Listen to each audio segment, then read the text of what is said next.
Hello everybody, in this video we'll learn how to turn on live comment setting. To turn on live comment setting, select the store you want to set the setting for, then click on manage.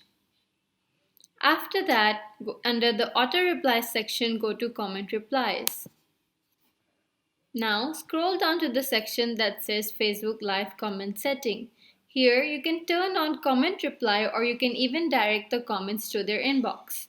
To turn on comment replies, turn on the tab here and type in your response message.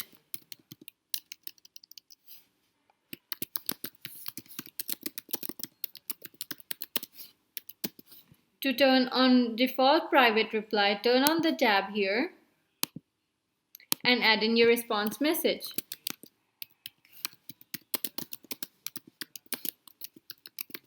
You can also insert full comment before reply message by turning on the tab here.